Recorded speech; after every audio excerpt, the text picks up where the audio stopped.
من كام يوم كنت بتفرج على الفيديوز اللي انا عملتها من سنين، وكنت بقلب فيهم عشان لقيت في فيديوز قديمة بدأ يجي عليها لايكس. والفيديوز دي اصلا هي الافكار اللي فيها اوت ديتد، فيديوز عايزة تتحرق فعلا، فكنت بحاول امسح جزء منهم.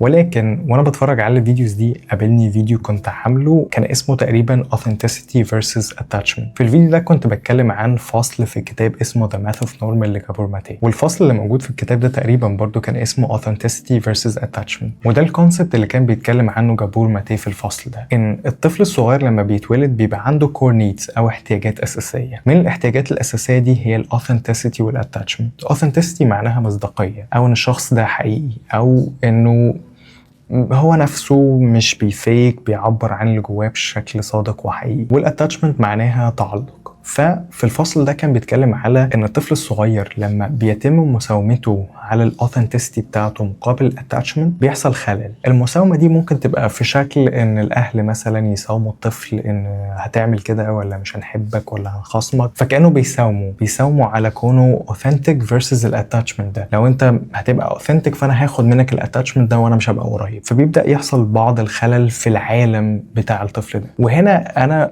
للامانه التساؤل بتاعي كان عن هو ليه اصلا ده كور نيد؟ ليه الاوثنتسيتي بالنسبه لنا كور نيد؟ يمكن الاتاتشمنت واضح، لان الاتاتشمنت انا كطفل صغير لو انا متعلق باهلي واهلي بيحبوني، فده معناها كطفل صغير ان انا هاخد امان، انا هاخد اهتمام، انا هاخد حب. ودي حاجات هتساعدني ان انا افضل موجود، هتساعدني ان انا سرفايف، هتساعدني ان انا احس بسيفتي على الاقل، او ان انا مطمن في العالم اللي انا موجود فيه. ولكن الاوثنتسيتي كانت محتاجه مني شويه بحث عشان افهم اكتر ليه ده كور نيد، وليه الناس مهتمه قوي ان هي تبقى اوثنتيك او ان هم يكونوا نفسهم. وفي ناس بتخوض رحلات في البحث عن الذات، وان انا بدور على نفسي ومش لاقي نفسي، ولما انا ما اكونش نفسي في مواقف معينه بحس ان انا مرهق، وبحس ان انا متضايق، وبحس ان انا مش مبسوط. فليه كل ده بيحصل؟ في الاول خلونا نعرف مصطلح علمي اسمه cognitive dissonance. cognitive dissonance معناه التنافر المعرفي.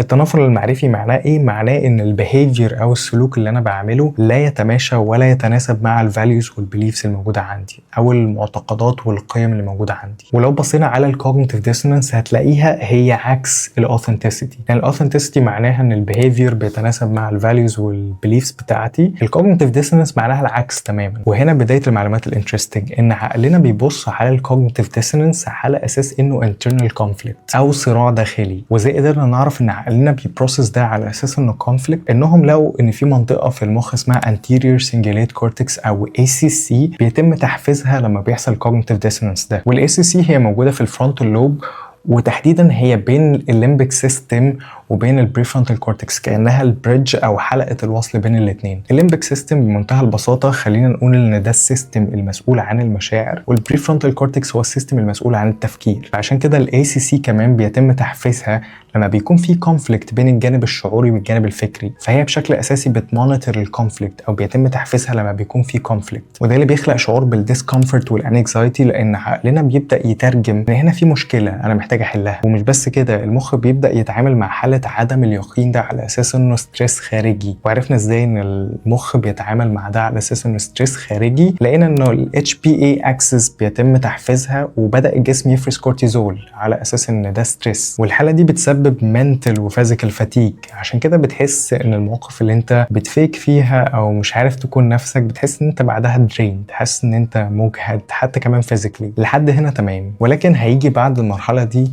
دور اللغه، لان اللغه بتلعب دور مهم جدا في استقبالنا للعالم الخارجي. فمثلا لما انا اقول انا عايز الاقي نفسي، الجمله دي بتديني ايحاء كأن النفس دي حاجه انا بلاقيها. في حين من الجزء الاول من الفيديو اعتقد ممكن نستنتج، او دي حاجه كانت obvious مش محتاجين نستنتجها، وهي ان النفس عباره عن ايه، او ان انا اكون نفسي ده عباره عن ايه. ان البيهيفير اللي انا بعمله بيبقى بيتماشى مع الفاليوز والبيليفز الموجوده جوه. فده معناه ايه؟ ان انا علشان اكون نفسي محتاج الاثنين دول يبقوا aligned، يبقوا في نفس الاتجاه. فعلشان الاثنين دول يبقوا في نفس الاتجاه، يا اما بغير البيهيفير او بغير الفاليوز او البيليفز بتاعتي. فلما يبقى الهدف بتاعك ان انا عايز الاقي نفسي، فهو هدف غير منطقي، غير واقعي، ما اعتقدش ان هو موجود في الحياة. ولكن لما الهدف بتاعك ان البيهيفير او السلوك بتاعك يبقى بيتماشى مع القيم والمعتقدات بتاعتك، اعتقد ده هدف منطقي، هدف انت قادر تشوفه، هدف انت قادر تقيسه. وصياغه الهدف بتاعك بالشكل ده بيخليك تشوف رؤيه اكبر. لان انا دلوقتي الهدف بتاعي ان البيهيفير او السلوك بتاعي يبقى بيتماشى مع الفاليوز بتاعتي، عشان ده كور نيد موجوده عندي. وجود ده كهدف بيبين لي انا ايه التحديات اللي موجوده. انا عايز اعمل ده، ولكن انا هنا بيواجهني صعوبه ان انا مش عارف اعمل ده.